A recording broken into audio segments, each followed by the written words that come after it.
This is the Qantas Museum. Now, everyone knows Qantas is a big Australian airline, but it actually originated from two people out here in the outback. Their names were Hudson Fysh and Paul McGuinness. In World War One, they were fighter pilots, flying something like what you see there. And after the war, they came back, and as most soldiers did after the wars, they needed to figure out what they were going to do back in society now that they weren't fighting. They went from a trip, I think it was from Longreach to Darwin, in a car similar to this but modified. And it was a 2,000k trip, and by the end of it they thought there's got to be a better way to get across the country. So they put their efforts together and managed to get Avro. This was the first plane of Qantas. Originally they were just a delivery and postal kind of service, and the name came from Queensland and Northern Territory Air Service, so Qantas for short.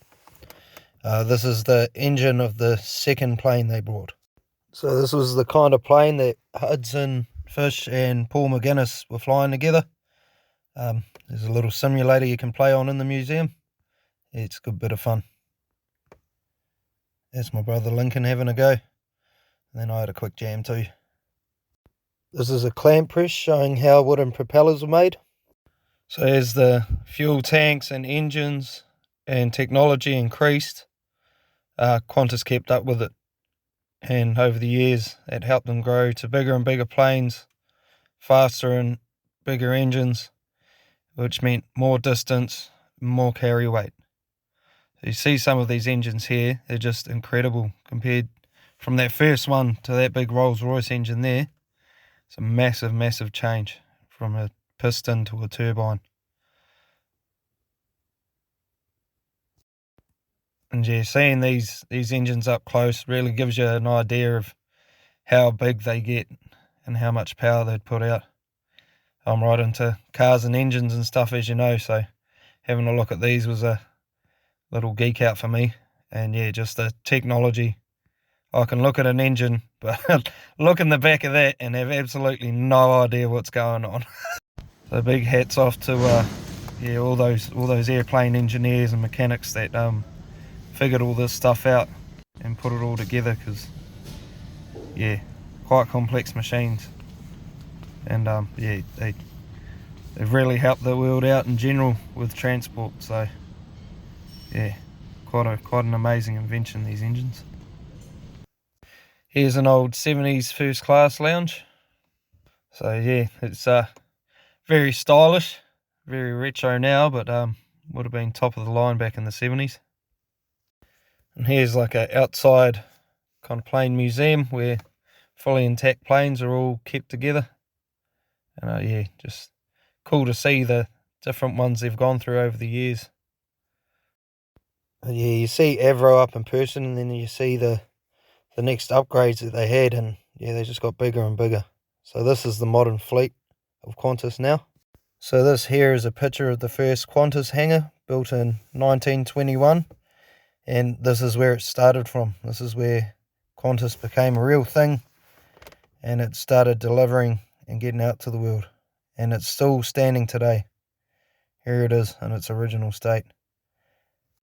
Thankfully, they've kept most of it intact of how it was, and got the old planes when they started transporting people around, and the old workshop they were working on, engines.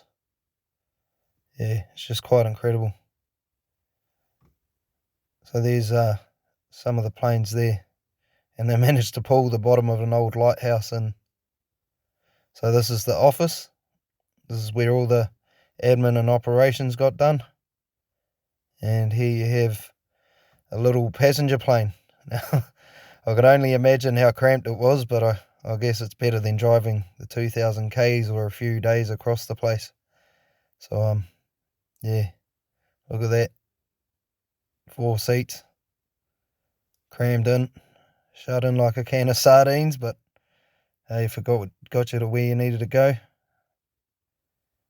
Tiny little toilet. I could only imagine what it smelled like in there if someone had to go, but It's got a lavatory on the plane at least if you need it.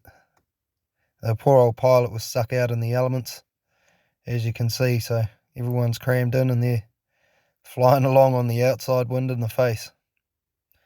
Here's the mechanics workshop. They've done all the work on the engines, canvassing the planes, repairing stuff, and this is a wreckage of an early crashed airplane that crashed on its way being delivered to Longreach, and crashed somewhere in between Longreach and Ilfracombe, and sadly there were a few fatalities. And here's the base of an old light beacon. So from humble beginnings of two ex-Air Force pilots wanting to help people get from place to place faster, from this tiny little shed in Longreach in the outback of Queensland, they managed to grow a business that's now one of the biggest airlines in the world. Now that's one hell of a fucking level up if I've ever heard of one. Hey, I'm about to go level up. I cannot settle for nothing. I never been regular. Always knew I could do better. I finally made it this far and I'm not looking back.